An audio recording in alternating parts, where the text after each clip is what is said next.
This is KSL Sunday Edition with Deanie Wimmer.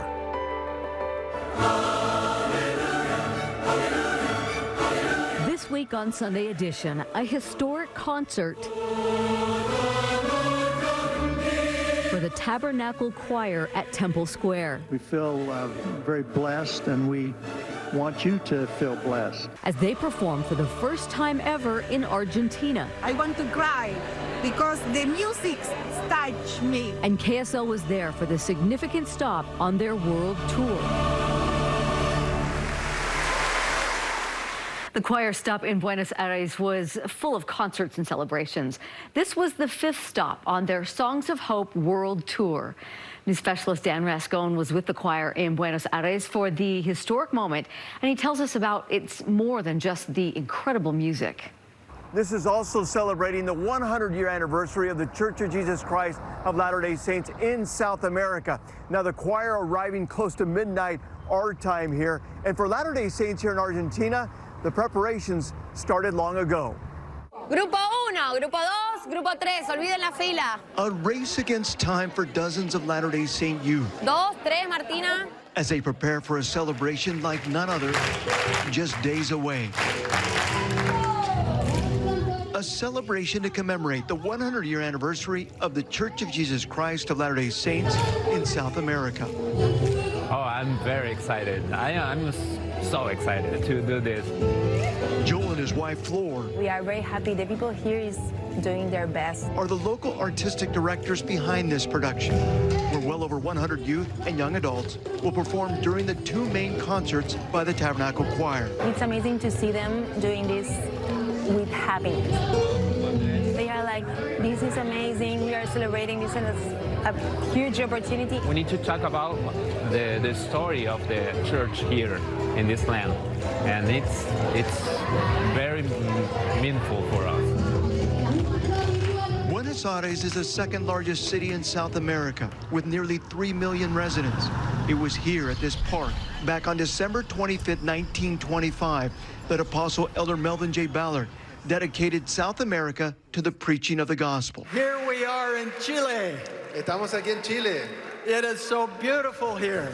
In June, Elder Gary E. Stevenson from the Quorum of the 12 Apostles visited Santiago, Chile, where they too celebrated the 100-year anniversary. Elder Ballard at the time described in prophecy that the work here would begin as an acorn, but would grow into a great oak tree. And over 100 years, it's rather spectacular to see the evidence of the fulfillment of his prophecy.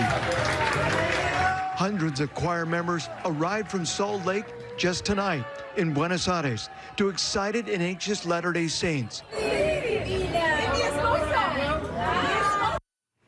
While in Argentina, the Church of Jesus Christ of Latter-day Saints received a huge honor. The National Senate in the country recognized the church for its centennial anniversary in South America.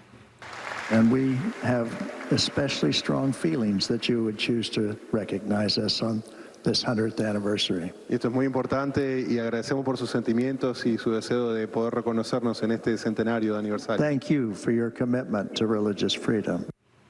Apostle Elder Quentin L. Cook joined other church leaders to accept the honorary recognition from senators. Argentina is now home to more than 500,000 members of the Church of Jesus Christ of Latter-day Saints. For us to be seen, heard, and honored by the heads of countries, the presidents, the congresses, it's very clear that this has truly grown into the oak tree that was prophesied would come. The Tabernacle Choir held 3 concerts in Buenos Aires. There were also hundreds of watch parties throughout South America that tuned in. This was the first concert that was held in a smaller venue with hundreds of people in the audience.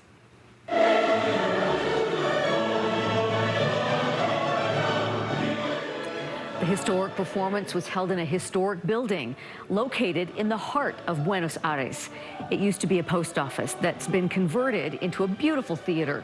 Those who were lucky enough to watch in person included community members, political officials, and religious leaders. I was surprised. I want to feel it. I want to cry because the music touched me. Wow, it was amazing. I felt like I was in the sky. I feel close to God. I mean, it was amazing. The week-long tour stop came to a spectacular end with a concert seen by thousands. Here's Dan Rascone again with a behind-the-scenes look at what made this performance so special for so many in South America and in this country.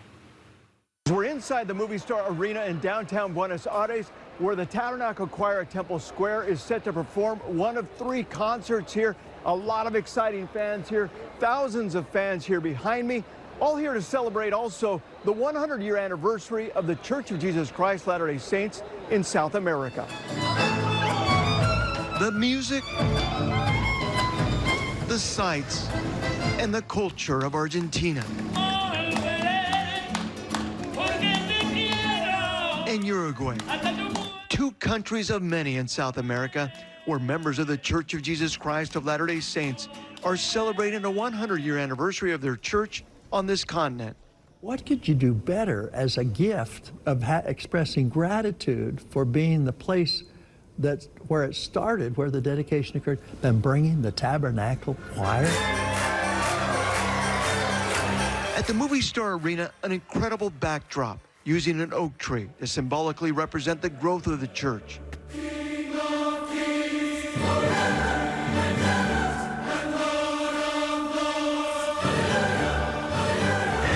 The choir performing before about 9,000 people on Friday and Saturday night. Argentina is a 5th stop on the choir's Songs of Hope World Tour. Tonight, they brought in several big-name artists from Argentina, which included Soledad Pastoruti, who sang I Am a Child of God with the audience. Me ha dado un hogar y padres buenos para mí. The concert was being broadcast live to hundreds of watch parties across South America.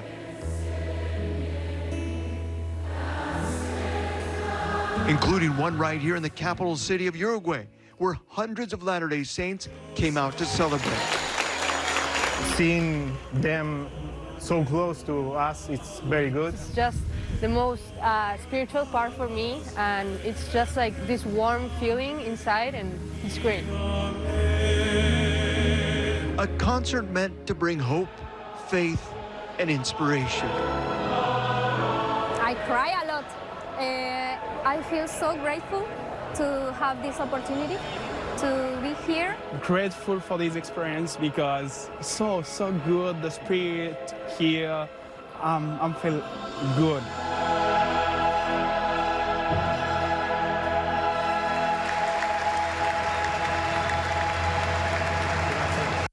Wow, that's a wow.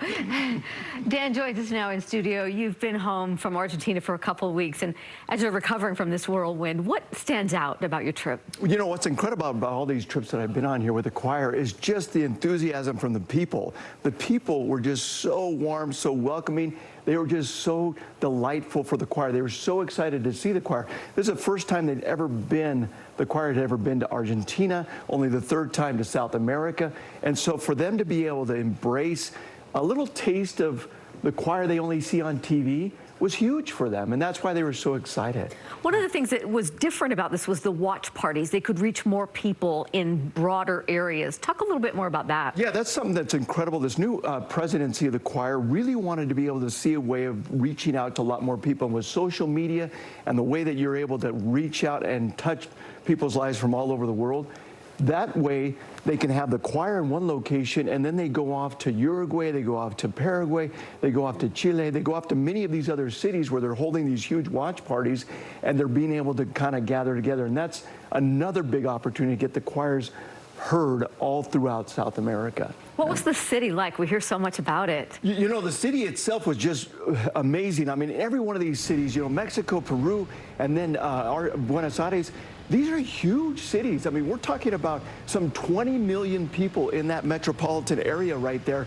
And we're used to 3 million here in all of Utah, but to have that many people, so the traffic, the people, and everything is just amazing to be able to see. And they're so warm, they're so friendly, and they're very welcoming. Now, we've never had any problems with people try to, kick us out or anything like that, but it's always been really wonderful. In fact, just the opposite. I know you've traveled on several of these tours now, and just the welcome. They're greeted like rock stars there. That's what's amazing is that when they get off of the plane, they come out, and you've seen some of the video there, especially like in the Philippines and some of these other places where there's dancers, there's singers, there's a lot of people with flags and those kind of things. When they arrived in Buenos Aires, it was almost midnight, and they still had some people there at the airport, to cheer them on, to bring them on.